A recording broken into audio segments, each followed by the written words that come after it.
In this video, we're going to explain a little bit about the endosymbiotic theory.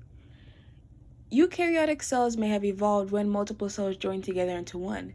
They began to live in what we call symbiotic relationships. The theory that explains how this could have happened is called the endosymbiotic theory. The mitochondria and the chloroplast are both organelles that were once free-living cells. They were prokaryotes that ended up inside other cells, host cells. They may have joined the other cell by being eaten, or perhaps they were parasites of that host cell. Rather than being digested by the host cell, the inner cell survived and together they thrived. And the host cell provided a comfortable space to live, while the organelle made energy for that host cell.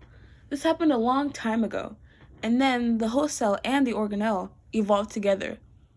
Now, they're just one single organism, and those single organism lives in each and every one of us. 5 similarities between mitochondria, chloroplasts, and bacterial cells. Mitochondria and bacteria both have ribosomes and can create their own proteins for the cell that they reside in. Chloroplast plays a very important role for the cell that they reside in, as well as mitochondria and bacteria also are extremely important to the cells and their surroundings. Chloroplast makes its own energy through the process of photosynthesis, aka it can synthesize ATP through photosynthesis. Mitochondria, however, synthesizes or creates its own energy, or ATP, through the process of cellular respiration. Mitochondria, chloroplasts, and bacteria all contain their own sets of DNA. Mitochondria and bacteria both have looped DNA.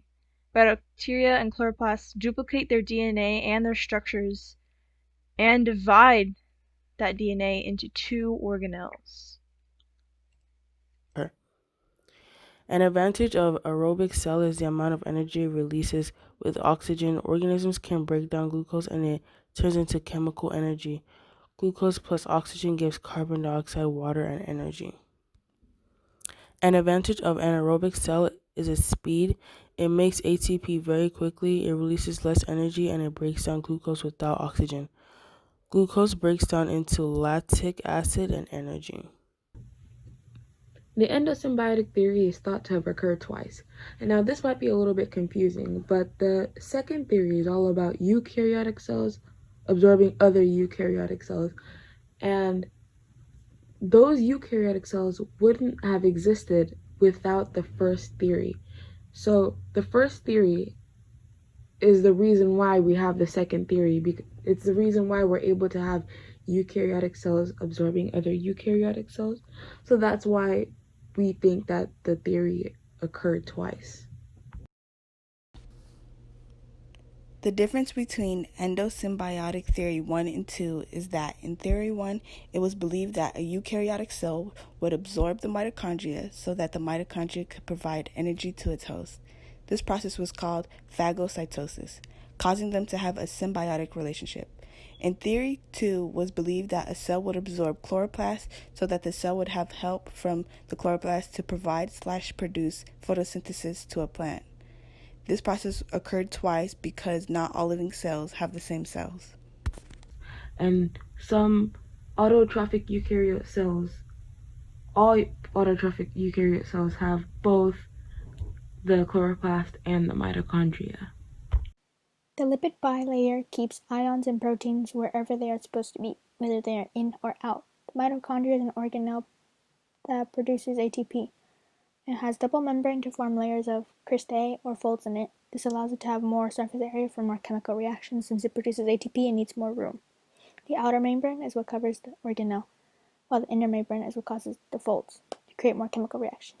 This is the same for chloroplast, because the chloroplast needs to do photosynthesis, and that is exactly what has 2 lipid bilayers. So now we're going to compare the endosymbiotic theory and the Neolithic Revolution. So you might be wondering how these two compare to each other.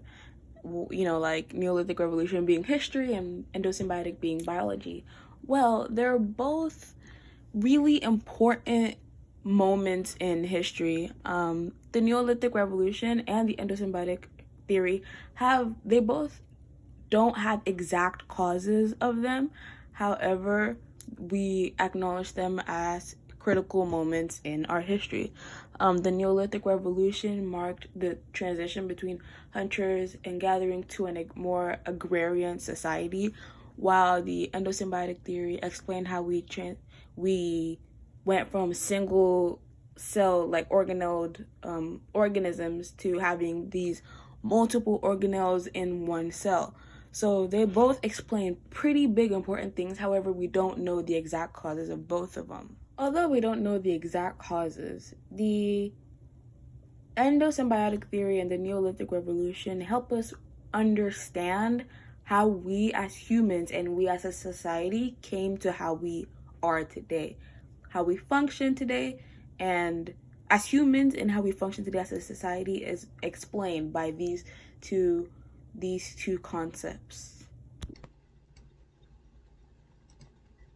Both the Declaration of Independence and the endosymbiosis theory represent the idea of change and evolution during specific events or specific time periods. The Declaration of Independence represents America becoming its own country separate from the influence of Britain, its mother country, and it also marked the start of an era full of revolts and revolutions between colonies and their respective mother countries, as colonies were influenced by the American and French revolutions into rebelling against their oppressive mother countries. The endosymbiosis theory discusses the development of organelles and the creation of the eukaryotic cell. It discusses this through how when a bacteria engulfed or attempted to absorb another bacteria, it instead of absorbing it like it normally would have, it instead coexisted with it for an extended length of time, becoming to the point where the absorbed bacteria became an organelle, such as the mitochondria or the chloroplasts.